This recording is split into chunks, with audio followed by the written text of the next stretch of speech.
You are listening to the Hemp Startup Journey. My name is Jason De Los Santos, co-founder of Spectrum Labs, a hemp extraction facility in Asheville, North Carolina. I'm sitting down with hemp entrepreneurs, scientists, and politicians willing to share their perspectives, lessons learned, and how we can make an impact on the hemp and cannabis industry for everyone. We are live. Jayde, thank you so much for joining me on the Hemp Startup Journey. How are you today? Yeah, I'm doing well. Thank you for having me. I appreciate it. How are you? Doing great. And so first question, because I think this will come into play later, is where in the world are you? So right now I'm actually in South Africa. Okay. All right. Because I think every time I talk to you, you're like, oh, I'm in this part of the world. Then I'm on the other side. Yeah, I just came back from Montreal in Canada, where I plan on spending quite a bit of the year. So right now, South Africa. Okay, great. And then what part of South Africa? So I stay in Johannesburg. Most people know of Cape Town. I do go back and forth to Cape Town, but for residency, Johannesburg is where I stay. Okay. And so in full disclosure, Jayde, you help our companies with some of the marketing, and one of your coworkers, Courtney, I always ask her about her town, and she tries to educate me. And I'm such a ignorant person about your country, but she always tries to explain I'm the same. where she is. And yeah, so Courtney is in another part, so she's in Durban, which is more like south side. That's the coast. Got it. Okay. Yeah, she showed me some pictures. Looks beautiful there. Anyway, so I think we'll chat about the world a little bit later. So now, just to be clear, so what do you do? What's your company? What do you do? Yeah, sure. So I am the founder of Canascale. We recently rebranded, and previously it was called JDL Media, but we're essentially an email marketing agency for cannabis companies strictly. And we've been doing it for the past 4, going on to 5 years now. So that's kind of our bread and butter, is the marketing for restricted industries. And that's kind of our sole focus. And obviously, you just speak about Courtney, and she's actually my CMO. Okay. And restricted industries, do you do anything besides cannabis? No, so we have before. We've kind of, but more on the wellness side. Right now, it's cannabis, CBD, and hemp. And we try to keep it very niche because that's where my passion is. That's where our expertise are, especially with the challenges that face the industry, as you know. It's just where I feel like we're providing the most value. Yeah. Okay. Have you ever thought, just as the CEO, just considering possible other industries that are restricted that you could go into? Yeah, actually, when we were going through our rebrand, that was one of the biggest conversations I was having with my team. Is just figuring out, do we want to pivot to something else? Because granted, of course, like alcohol brands, a few other brands are facing the same restrictions. And I did consider it, but I feel like it would be an injustice to serve the same purpose to people who don't have necessarily the same goal, if I could put it that way. Maybe at some point we'll pivot. I've considered health and wellness, but in terms of restricted industries, I think it just makes the most sense to stay with where my passion project is. Got it. Okay, that makes sense. So then related to passion and then your company and then the industry that you're working in, how the heck did you get started in cannabis? Like out of all the different things that you get into?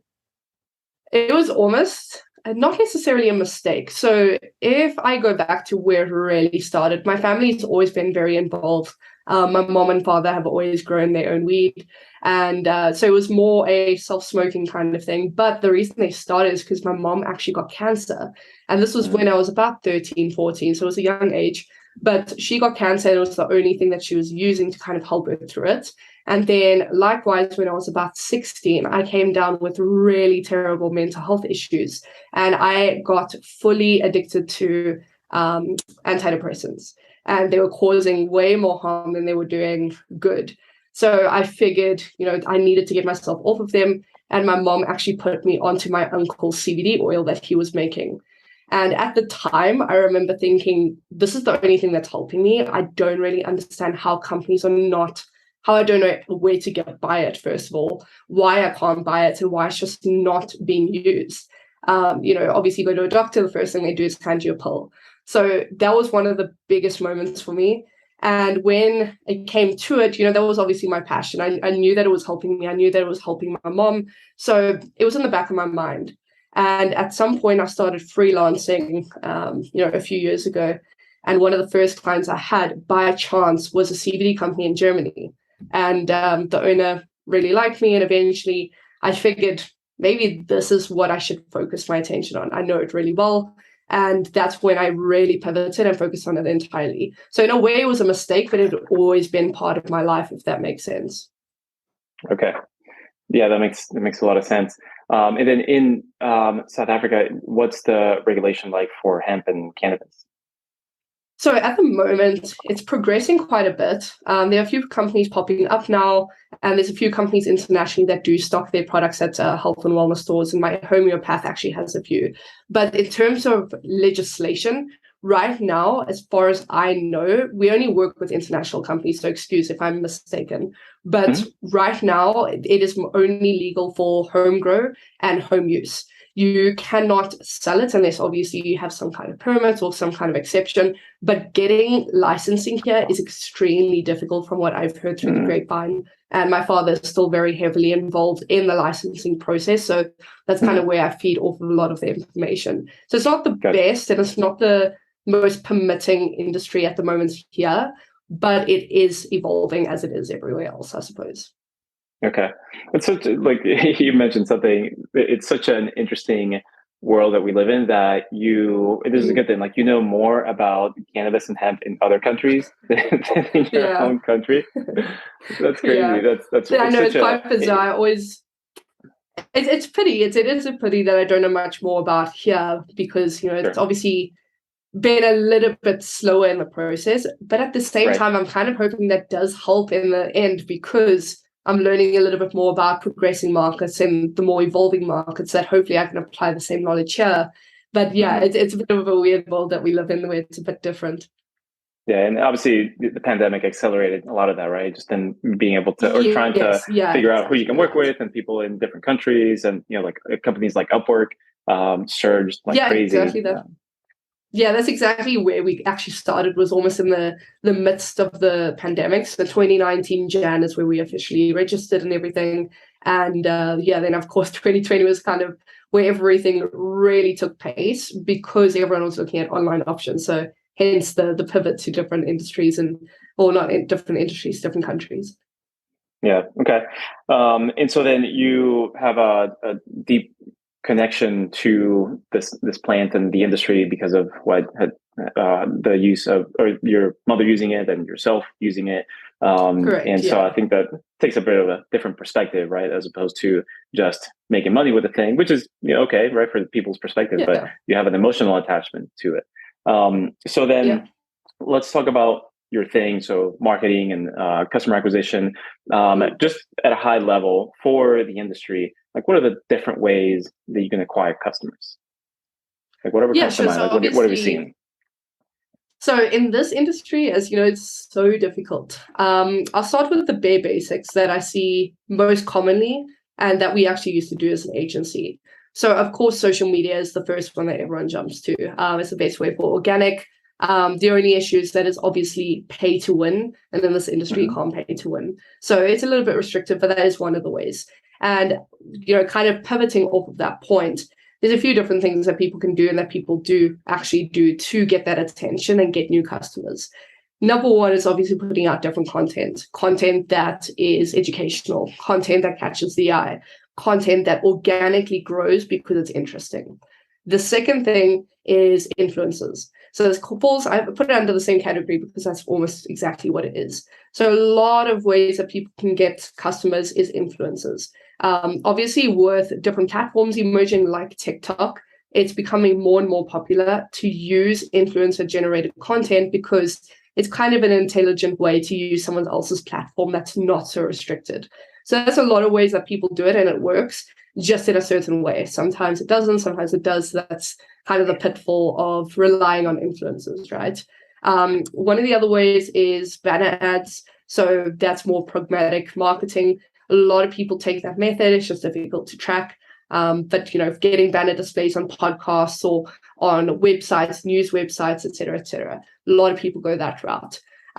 More of the, I guess, in-tune ways or higher level ways is through paid methods.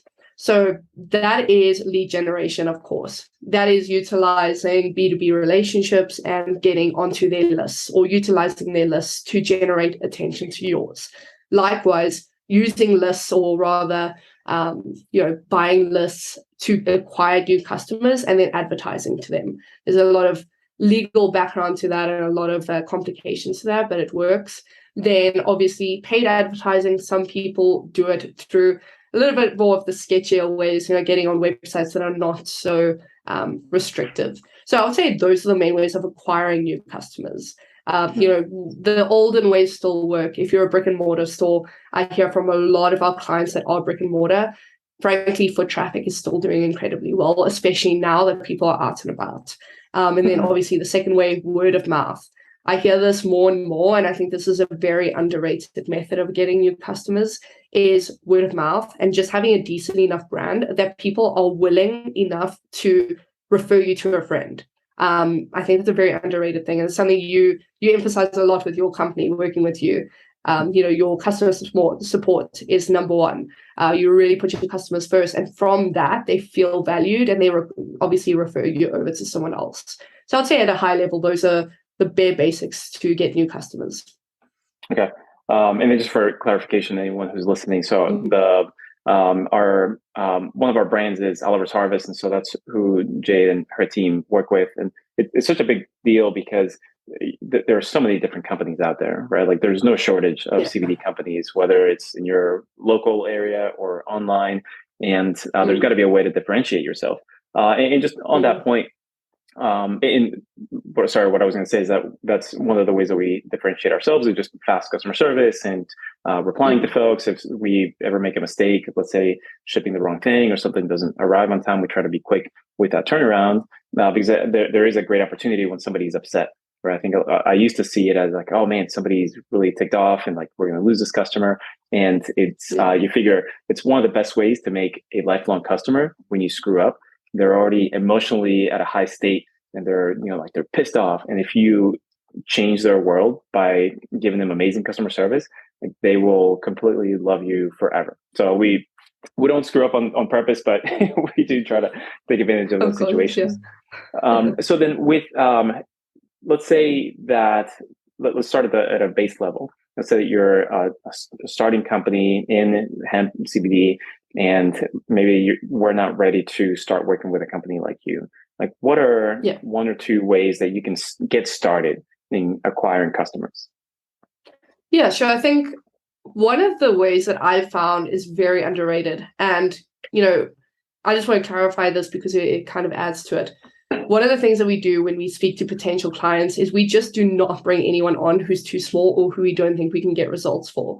And if that is the case, we always advise them on these methods that you've just asked on. So number one is obviously establishing a social media presence, right?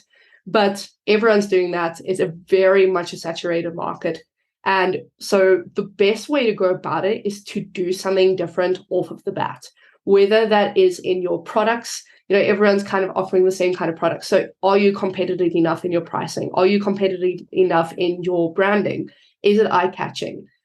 You really have to come in with a strong sense of what you're doing differently, because unfortunately it is coming to the point where, everyone sees another CBD product and it's not this aha moment anymore. People know what CBD is. They know what it does for you. So it's about who is delivering the best product.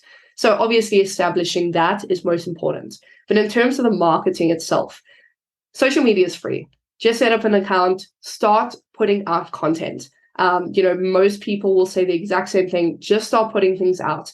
And I don't mean just a picture of your product. I think it comes down to being valuable to the end customer, because at that point, you're establishing a brand. People don't trust you yet. So one of the things we always say is, as a byproduct of educating your audience or potential audience, people do end up purchasing and converting. They end up trusting you a lot more. So I think it really comes down to how you're educating people about your product. So that's where you can really focus on doing something different. Everyone in the industry, unfortunately, is so focused on pushing a sale, and people do get to the point where they're a little bit too big to focus on the customer. So it just ends up being sell this and here's this product and here's this.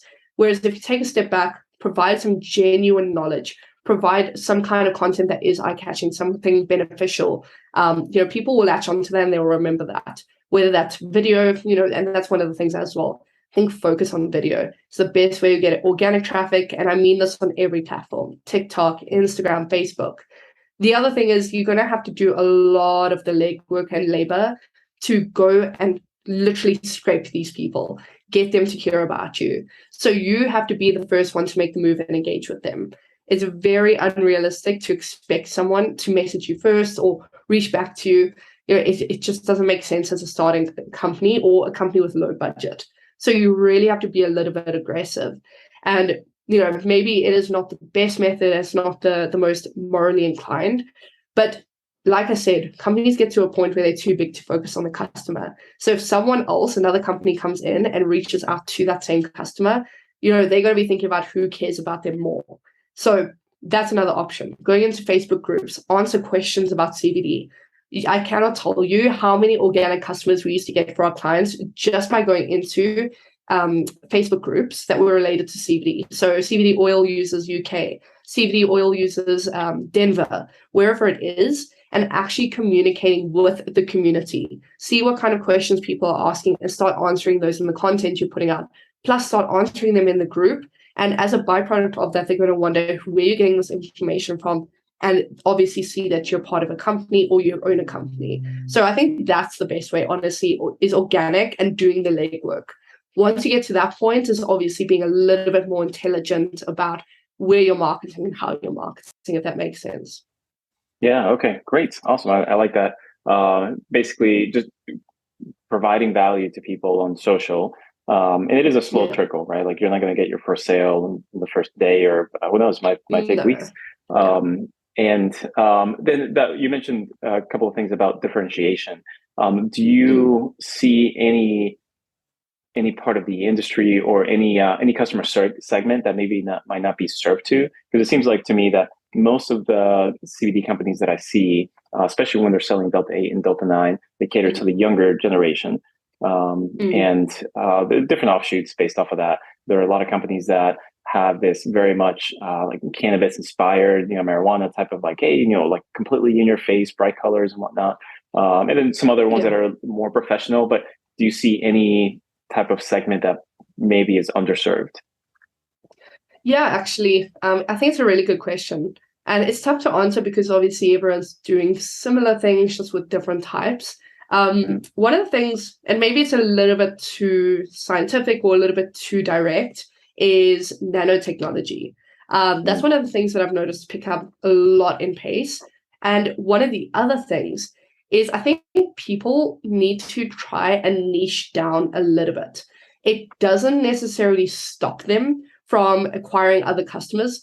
But for example, I spoke to a company the other day and they specifically target their products, even though it works the same for sleep or however it is, without making any medical claims of what CBD does, even though it works the same as every other product, what they've done is they've targeted to specifically recovering addicts. So they're picking a side niche. And even though the product works for every other ailment, it works for every other use, once you niche it down, people trust you a lot more to do that, right? They think that your product is specifically for that target and they just trust you a lot more. That is one of the ways, and it's not necessarily doing anything dramatically different, but a product for yoga users, people that maybe, like we see a lot of products coming up of pet-related, pet-related CBD products, pet-related cannabis products.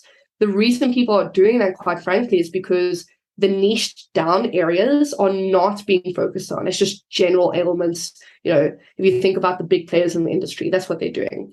In terms of products, I've seen a lot of different kind of products emerge. And one of the most interesting ones was a CBD inhaler. Again, that's more the nanotechnology. So I think thinking about ways to do things differently, because if you think about the top 3 performers, I always ask this to our clients, what are your best selling products? Number 1, tinctures. Number 2 is some kind of capsules. And number 3, edibles. Whether that's gummies, whether it's something else, those are the top 3. If you can think of an interesting product to kind of segment into there, like a CBD honey or, something to that degree, I think you have a hand up in the industry because everyone's seeing the same stuff over and over again. Hey all, Jason here with a quick commercial break. I want to tell you about Oliver's Harvest CBD. If you're in the market for a vendor or manufacturer that you can trust, then look no further. Oliver's Harvest has been in the business for a number of years. They are GMP certified, and get this, they actually answer the phone. Crazy. If they don't, they call you back within one business day.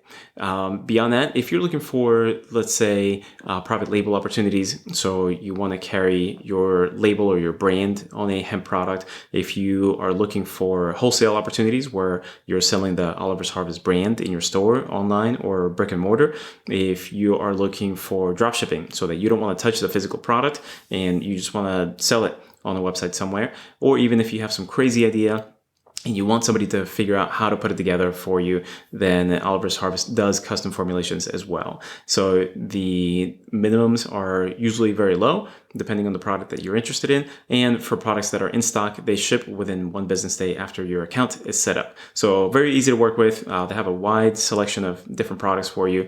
And all you have to do to find out more is you can go to their website at oliversharvest.com/wholesale to find out more information. And now back to our show. And when you mentioned this company that they're targeting this demographic, so in the States, we can't make these medical claims. So how do you go about having that conversation where you're saying, or maybe just insinuating, hey, we're here to help people with recovery with these products, but you cannot say that? Like, what's that practically like? Yeah, so it's always difficult, and our verbiage is always so particular. And this is, one of the complications in the industry. Why a lot of people do bring us on is because it's so difficult to navigate. But to answer your question directly, obviously, when you are technically, quote unquote, making a direct claim like that, you need to be very careful. So what we say is recovering addicts use this. That's it. You're not making a claim. You're not saying that it helps with recovering addiction or anything like that, because that's where the claims come in and you're flirting a little bit too much with the red tape. But if, for example, you want to target yoga users, just use the verbiage that yoga users use. Very different niches have very specific verbiage. Same in the CBD. We use things like full spectrum, broad spectrum. You learn the language.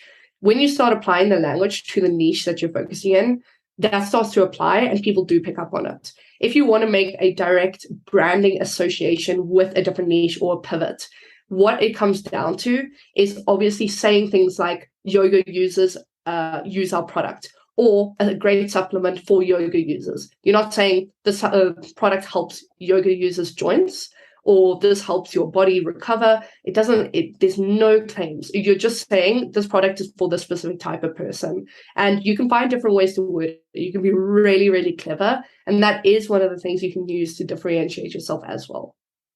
Okay. It also, imagery has a big deal or a big impact on that. Just, having images that are cohesive with that audience. So you mentioned yoga, so maybe people doing yoga, or people in yoga wear, really or something point. Like that, using the product.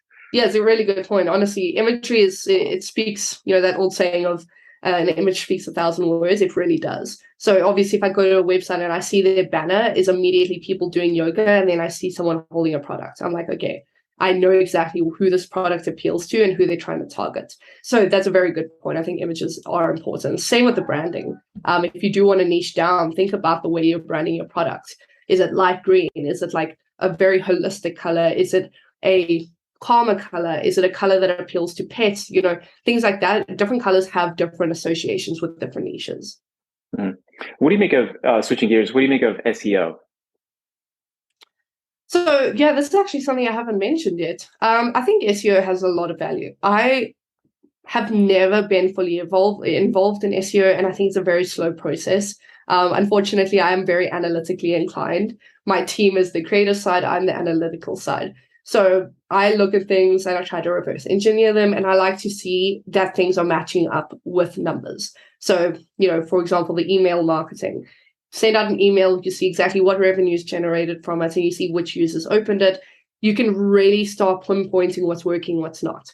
SEO is such a long process. That's why we've never dabbled in it. I feel like we wouldn't do justice.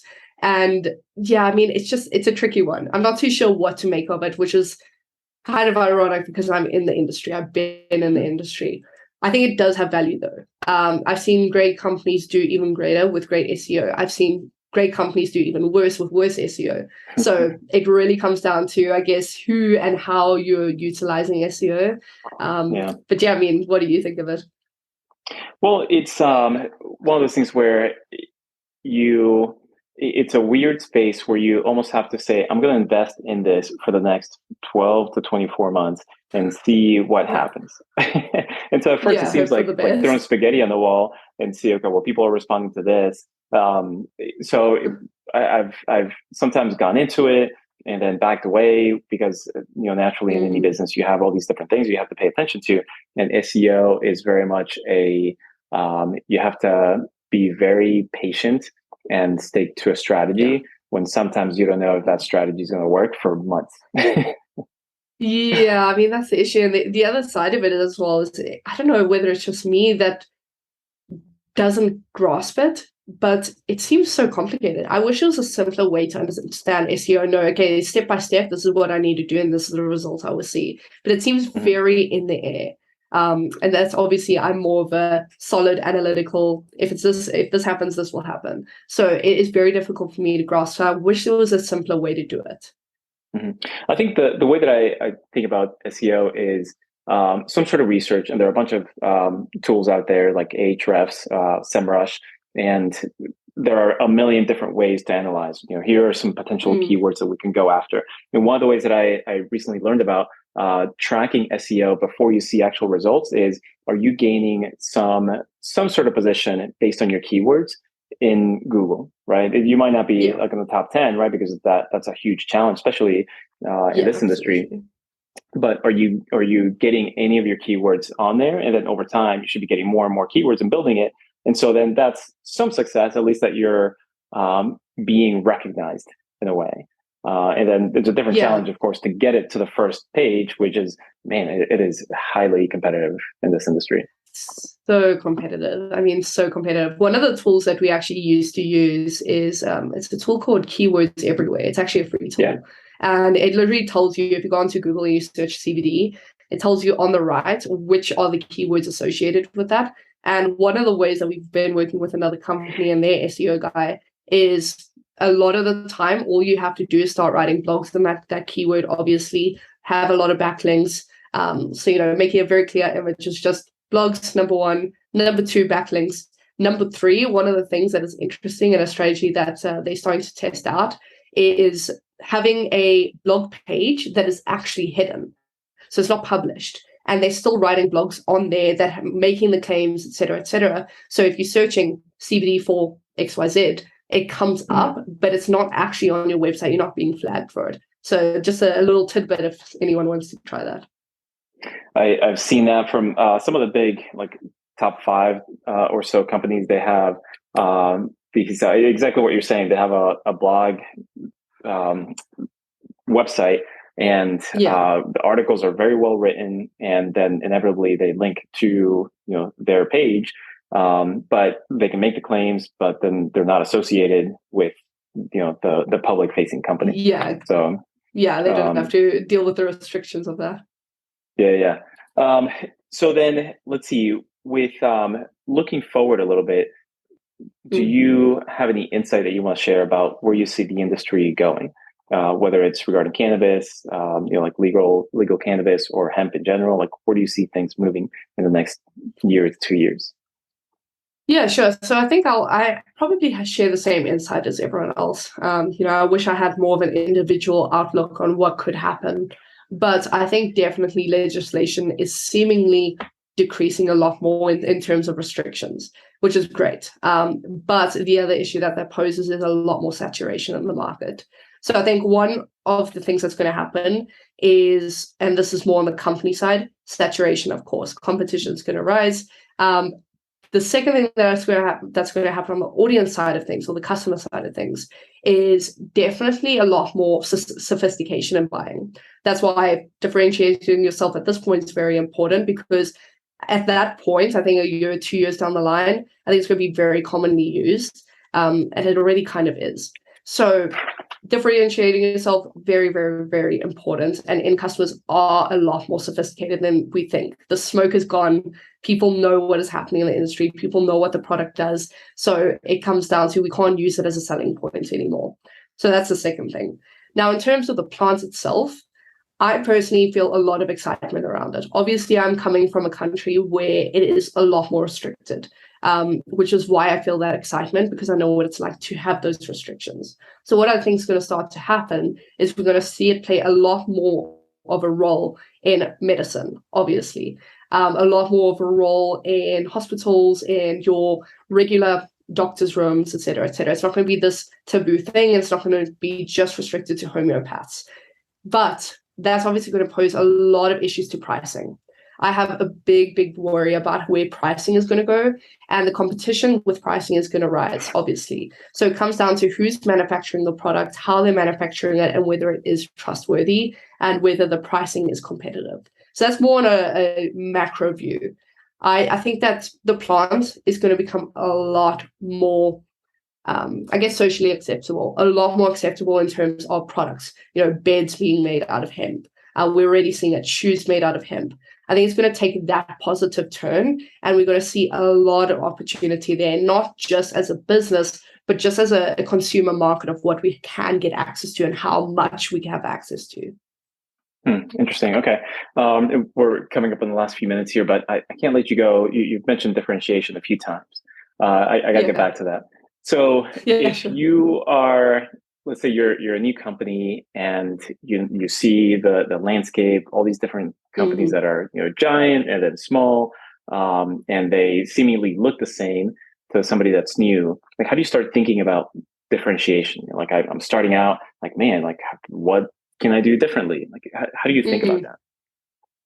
So the way that we usually talk about it with customers, because we get this question a lot actually, is, how do you make yourself different? And the fact is, it's difficult. Everyone's kind of doing everything. You can't think of new things anymore. So I always say, look at the big players, look at how they've gotten attention, look at the way that they've managed to do it and what they're constantly doing on a macro basis and a micro basis, and try to mimic that. It's difficult when you are just starting out and you're looking at someone who's been doing $1 million a year in revenue, right? So that's an unrealistic view. But look historically, the data is all there on what people have put out in terms of content, what's gotten the attention, what kind of branding they've used. I think make it a very, very, very clear stance in the industry. Like I said, try to niche down a little bit at first. You're not narrowing yourself down. You actually are opening a big gateway because people are going to trust you a lot more.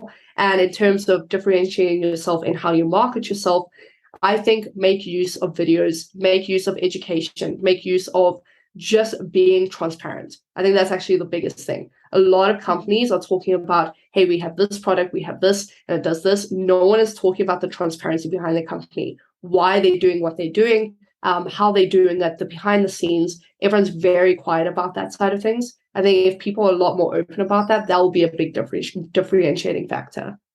Interesting. Okay. Can I share with you how I think about differentiation? Absolutely, yeah.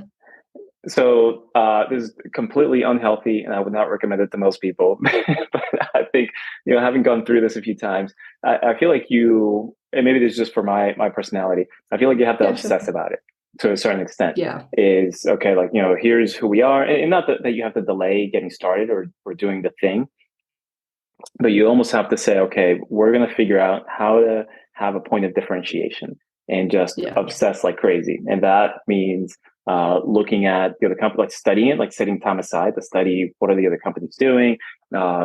With the few companies that are public, reading some of their SEC filings, because they do mention a little bit, to an extent, what they are doing, because they're trying to attract investors. So there are some hidden nuggets inside those filings. Looking on forums, Reddit, Facebook groups and whatnot. And oftentimes you'll see people mentioning companies and saying, oh, wow, I love this company because of X, or I can't stand this company because they did this. And, it seems like over time, it's like you start to learn how to read The Matrix, right? Like, you remember the movie where like all the green stuff was falling down the screen and people are like reading it. It's a good analogy. yeah, it's like at first it just seems like, oh my God, like there's just way too much. And then like you start seeing some little keywords here and they're like, oh, I wonder about this and I wonder about that. And like you start forming some connections about where you might be able to go in. It doesn't mean that that's the thing, but at least you start venturing into that and then analyzing, okay, well, this is not working, but we're going to try this, and maybe this is working, and then just getting deeper and deeper into some of those sections. So that's sort of how I think about it, because it's something I think that's a good point. I don't think it's important to obsess over it. It's a really good point to bring up. I think it's more so trying to simplify it. Pick what you want to do a little bit differently and stick with it. And then as you build, you'll figure out how to do things a little bit differently, even more so. Yeah. Okay. All right, Jayde. Well, this was awesome. How can somebody get a hold of you if they want to learn more, just connect with you? Yeah, sure. So I'm very easy to contact either via email, which is jayde@canascale.net. Super simple. And our website is canascale.net as well. You can go to canascale.co, canascale.net. Either one works. And yeah, my email will be on the website. You can feel free to contact me there. Otherwise, LinkedIn, Jayde Laws, JaydeLaws. Super simple. Awesome. Thank you so much. And then, you know what? We should do a second round, because I would love to talk about how you do prospecting and sales. Like, this is how we connected. And I would love to dig into that and see how you do that. So we'll have to come back. Yeah, I think we could definitely revisit that conversation for sure. Awesome. All right, Jayde. Well, thank you so much. Really appreciate you. Yeah, thank you. Talk to you soon. Yeah, thanks, Jason. Appreciate it. Hey guys, and before you go, this is Jason from Spectrum Labs. Please be sure to visit us on the web at thespectrumlabs.com for any show notes and links discussed in the podcast. Also, remember to click the subscribe button wherever you may be listening from so you get notified when our next episode comes out. And tune in next show and have a fantastic day.